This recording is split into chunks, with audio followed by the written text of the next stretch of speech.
Men in Black 3. Men in Black 3 is directed by Barry Sonnenfeld. Hopefully I pronounced that wrong. And it stars Will Ferrell. What? Will Ferrell?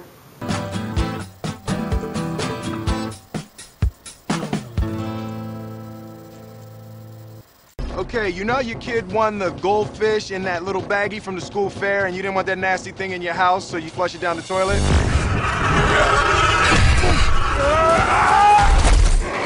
Well, this what happened. Men in Black 3.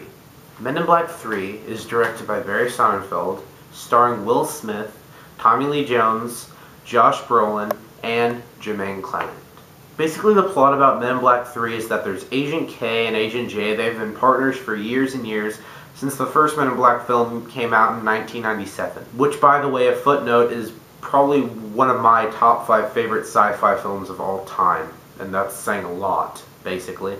And so basically the whole plot is that Agent K, played by Tommy Lee Jones, has kept secrets from Agent J, and he hasn't really told him all the true stuff about his life and stuff that's kept, tucked into the vaults of society. One day, out of the blue, Agent K goes missing. And so we soon find out there's this creature called Boris the Animal, played by Jermaine Clement, that has escaped this huge space jail on the moon and has come back to kill Agent K in the past so he won't be gone in the future. Now, I won't say too much, but there's something that Agent K did back a long time ago that got Boris so angry and sent him to jail all these years, and he decided, I'm gonna break out. And so what happens is, once again, K goes missing, and what Agent J does is go back into the future to save Agent K from Boris killing him, so everything will be fine, everything will be giddy and grand. Honestly, once again, I'm a huge fan of the first one. Of course, no one really likes the second one. What I think of the third one? It was good. Okay, let's just say what worked. Josh frickin' Brolin, guys. How do you know my name? Josh Brolin does an amazing job as portraying Agent K or Tommy Lee Jones as a young person.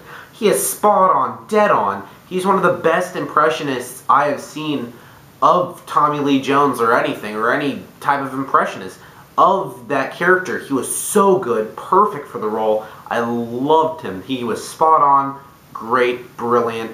Cut, print, done, we're good with that guy. Another thing that worked, the scene where they go back in time specifically.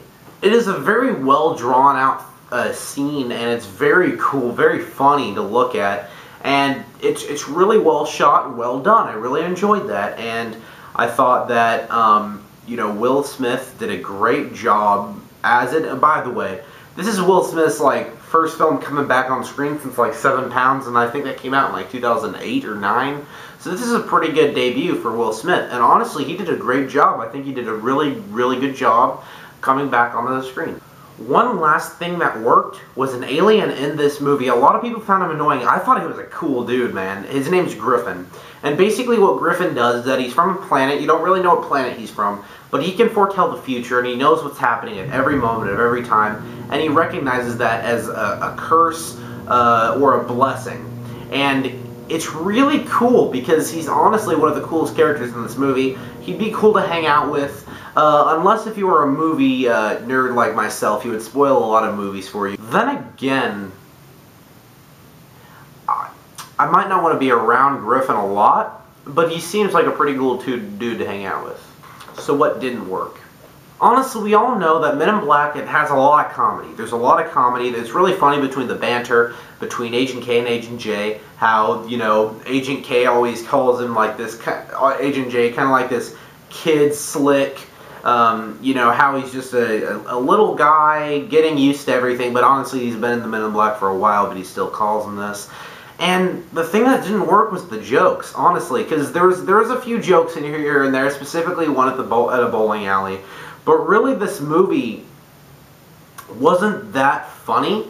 It had its moments where there were some laughing out loud moments, but really they fell flat.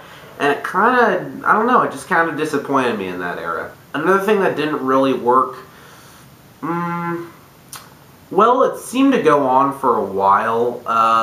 Not that that was kind of like a really, really, really bad thing. It's just that it could have ended. They could have taken maybe 1 or 2 things out of the movie that weren't necessary. But then again, the first one was a short-ass movie. The second one really did not need to be made. This third one lingered on maybe 5 or 10 minutes longer than it should have, but still, it was a really good film. And just to give you a little warning, Act 3 at the very, very end of the movie has a really soft, touching moment that really I kind of enjoyed. I thought it was pretty cool and really, really, really good. It was really well done. So guys, pretty good acting, really great special effects, great impression from Josh Brolin, oh my god. Cool space alien, and yeah, I enjoyed this movie. I thought it was pretty cool. So to that, I'm going to give it a B-. Hey man, hey, how old are you? 29. Oof. You got some city miles on you. So guys, I hope you enjoyed my review. I should be getting a review up later sometime today for Dark Shadows, which I just saw. I know it's been late. I meant to see it a long time ago, but I didn't get to. I saw Dark Shadows, and you'll get to see what I thought of it sometime later today. So guys, I'm Jacob from the Eternal Closet. I'll see you later.